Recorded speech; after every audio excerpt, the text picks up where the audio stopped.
Pepper says, are you ready to get over the fear of having people in your home? I know I am. Hello everyone, and welcome back to A Hoarder's Heart. With the holidays quickly approaching, I really wanted to focus in the living room and completely declutter it and clean it out. And as we're doing that work, I really want to dive deep and talk about how to get over that fear of having people inside your home. That is a fear and a struggle that I have lived with since childhood, always being scared of people coming in and seeing my hoarded spaces. That fear was deeply rooted in the reaction of what someone might think of me if they came into my home and saw the clutter piles and the hoard.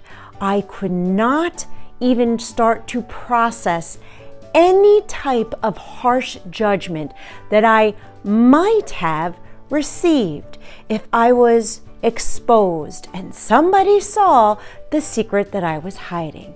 And that was, I was a level 4 hoarder. And I believe that the reason why I couldn't handle the harsh judgment of somebody else is because it was mirroring the conflict within myself. The harsh judgment I gave myself on a daily basis as to why couldn't I declutter?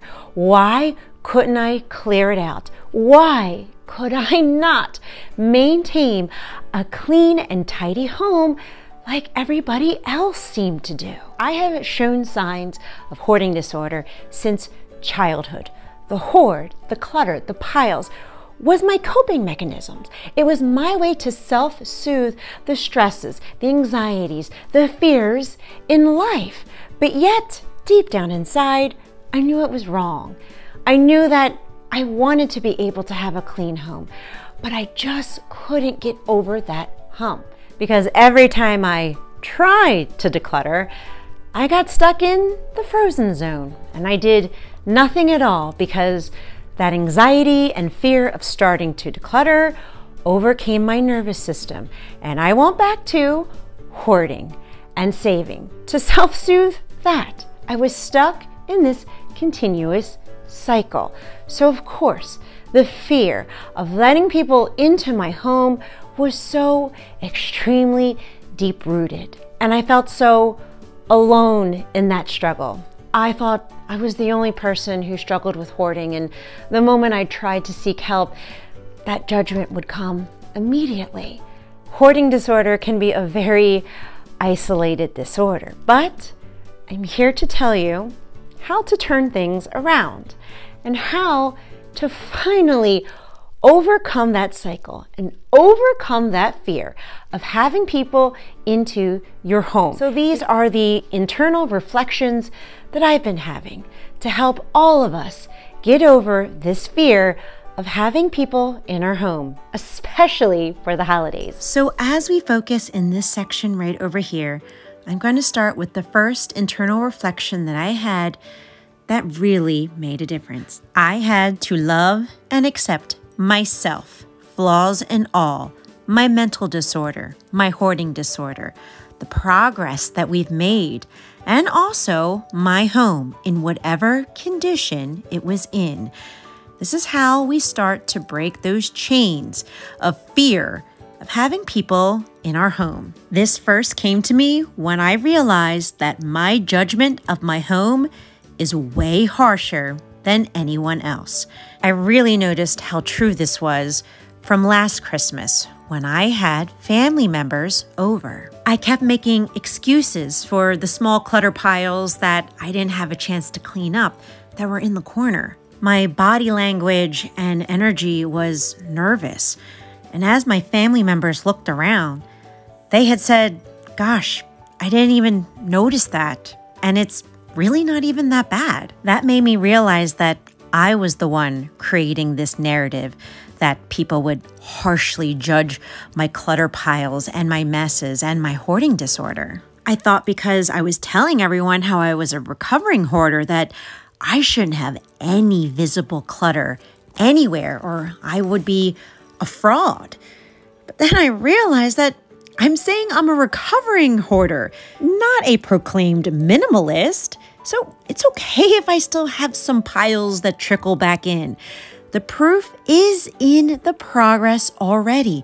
My home is no longer considered a level 4 hoarding situation. That is all the proof that we need that we are cleaning out our hoarded spaces and that people are going to be more supportive and encouraging of your progress that you're making now too. It is so important to be aware of our internal projections of our homes. If you are happy with the condition of the home, then people's opinions won't really matter and it won't trigger any type of internal conflict within yourself. Your nervous system isn't going to trigger all the alarms sounding that we're scared and we're in fear because I can't process what somebody else is thinking of my home. Not when you already love the condition of your home. Another example of this showed up with my very OCD clean girlfriends. I've had this experience with each and every one of them. I had came into the home, we were hanging out, we were having a good time, and each of them had said the same thing and said, "Oh, I'm so sorry, my house is such a mess. Don't mind the messes. I just didn't have a chance to get to it yet." And I would look around and in shock be like, Where is your mess? I don't see it. Everything seems to be in its proper place. I don't see a lot of clutter piles. I think your home looks great. And also because I could sense their uneasiness, I would kind of crack a little joke. And I would say, "Girl, I am a recovering hoarder. What you consider to be messy is my neatness and tidiness. Your home is my home goals." And that seemed to ease their nervous system and whatever they were internally battling within themselves. This made me realize that even non-hoarders feel their homes can be inadequate or too messy or don't feel comfortable when people are looking at their stuff because maybe it feels a little like an invasion of privacy. Whatever the reason may be, realize that you are the one creating it. You control the beliefs and emotions about yourself and what we are projecting onto others. For so many years, I harshly judged my hoarding and my capabilities and self-esteem. And when I saw a few negative people criticize hoarding disorder, it just reinforced that thought pattern. I thought everyone was going to harshly judge my clutter, including my friends and my family, even though they knew what a big heart and a good person that I was. And I was so relieved to find out that they did not feel like that when they saw my home. It was actually my emotions that had originated in my unprocessed and unhealed PTSD, where I was badly bullied in middle school and was in a very abusive relationship in my mid to late teens. And it was rejection being the core emotion of that. So now that I could identify that it was the rejection as the root fear, I could start to energetically clear that emotion out. I am not being rejected by society right now. That is not the reality that is happening.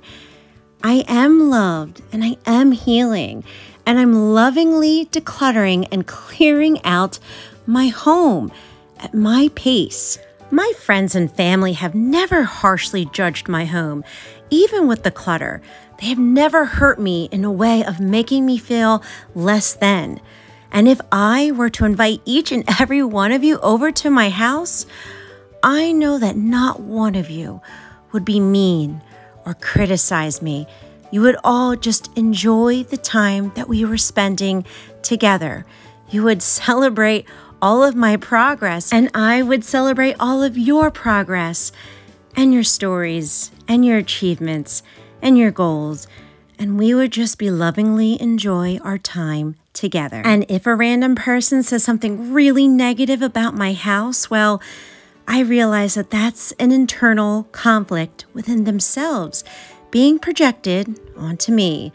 That is not my burden to carry. because I choose to love myself, my home, my progress. I celebrate each and every declutter, big and small.